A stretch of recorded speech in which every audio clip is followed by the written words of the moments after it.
Whatever method we start with in terms of learning muscle testing, there's one piece of advice that goes around a lot that I've seen really destroy people's confidence in muscle testing and often put them off muscle testing altogether. And that is the suggestion. There's a lot of good advice out there for people coming to muscle testing for the first time. A lot of people start with a very simple method called the sway test, which is much easier to get the hang of.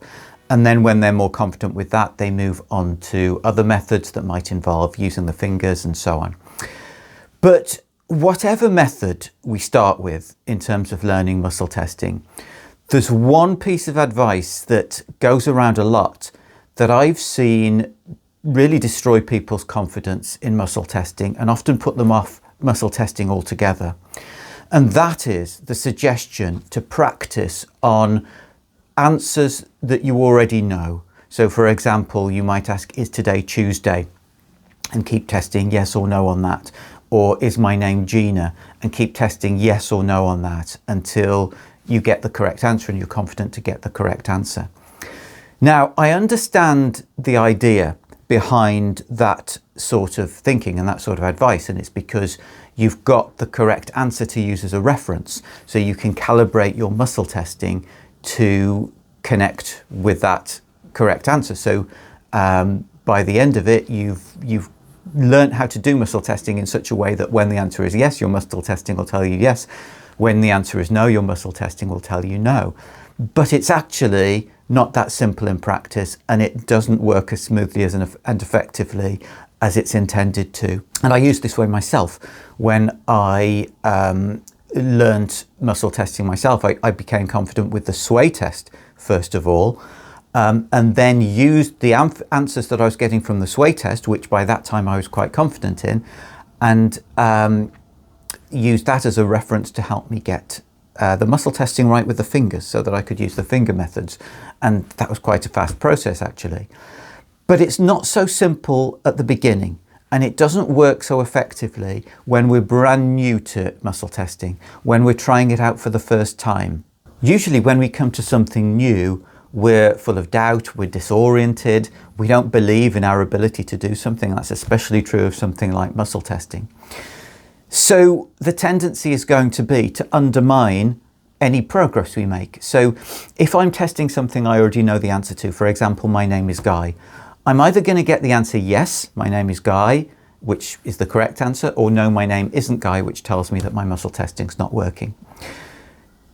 If I'm new to muscle testing and I'm doubting myself a lot, even if I get the correct answer, I'm going to be assuming that it's not my muscle testing ability that's got the correct answer. It's the fact that I already knew the answer, and I'll believe that I was unconsciously bringing myself to get the correct answer. Even if I was testing something different that I didn't know the answer to, I wouldn't get the correct answer. And we've got plenty of evidence of that. For example, you toss a coin, heads or tails, your muscle testing is not going to give you the right answer any more often than just regular guessing. So we're going to get doubt if we get the right answer. If we get the wrong answer, it's very likely to be because we're overcompensating for the fact that we know the answer. So we're almost wanting to say, I'm not going to let my pre-knowledge of the answer bring me to the correct answer. I want to be sure that it's actually my abilities, and we'll be overcorrecting for that, and we'll be getting the wrong answer. So whatever happens, if we already know the answer to the question, it's going to completely complicate the process for us, and it's going to give our mind free rein to run circles around us and get us to doubt anything that we come up with, any sort of answers that we come up with.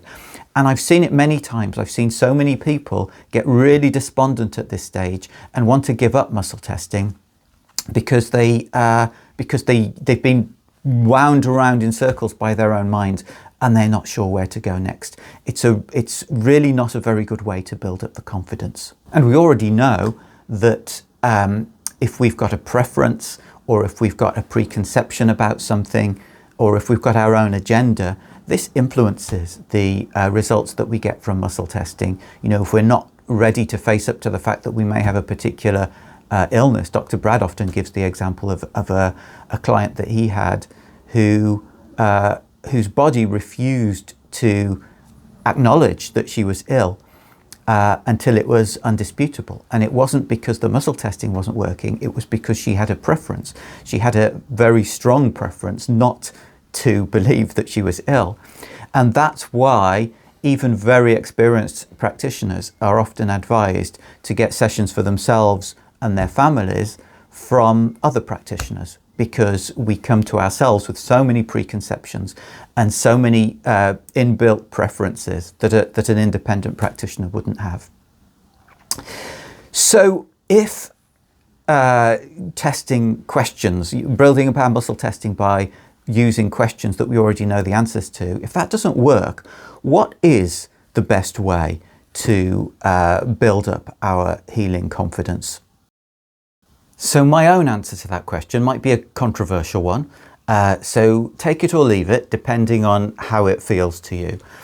But I would suggest that as soon as there's any sort of response, however uncertain, to the muscle testing, you're getting any sort of answer, even if there's, part of your brain going, well, I'm sure it's not right, or I'm sure I just made it up, or whatever.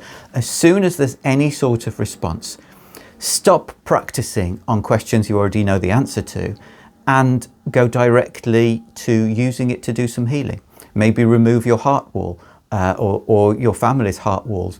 Maybe if especially if there are people around who have some sort of pain going on, that's a good one to practice on, because results relating to pain can happen quite quickly, sometimes instantly. So I would suggest moving directly to healing. Then you're asking questions that you don't know the answer to, and that you don't have any agenda about, what emotion is hidden there. And it takes the pressure away of having, of knowing the right answer and being able to sort of immediately evaluate yourself, because that's what we're always trying to do, evaluate ourselves. I did well here, or I didn't do well enough here. And it also puts our focus, while we're using the muscle testing, on something very positive, on the healing, rather than on critiquing ourselves, whether we're good enough or not in terms of the results we're getting from the muscle testing. And that makes a much better training ground. And it may take some time before the good answers come through, or it might not. They might come through immediately. But even if it takes some time, nobody's being hurt. There's no danger to anybody, and it's probably accelerating your journey with muscle testing a lot faster than it would be if you're doing it in other ways. And what will happen, most likely at some point, is that it'll probably take you by surprise. Something will happen through your muscle testing that's an undeniable result of your muscle testing. So with me, for example, I've told the story before, I had searing back pain one day. And my wife said to me, and this was when I was learning muscle testing, why don't you try this emotion code that you're learning? And I hadn't thought of it. And I said, well, I suppose I could. I don't imagine it'll make much difference. And I did one session on myself, released about 20 trapped emotions in one go. By the end of the session, the pain was in half. The inflammation, because my back had been inflamed as well, had gone. It had gone right down. And the pain carried on reducing through the night. So that was a very, very clear connection. A few days later, my wife had a bit of an accident and she was in a lot of pain. And I actually did some work on her with her permission. I had an open permission from her. But I was in another room and she was in the living room, and I came back down and I said, how are you feeling? She went, oh, do you know what? Actually, it's just lightened in the last few minutes somehow. And so again, that was exactly when I was working. So you'll start to get these sorts of experiences when you go from just abstract playing around and experimenting with the muscle testing to actually getting real results. And that's when the journey really opens up. Overall, I find this to be a smoother, faster, and more successful route into muscle testing. Next time, we'll be looking at a problem that might come up at a much more advanced stage in your muscle testing. But for now, I'm going to leave you with some wise words that you might hear in a seedy jazz club. To improve the way you're feeling, book a session with Heartful Healing. To improve the way you're feeling, book a session with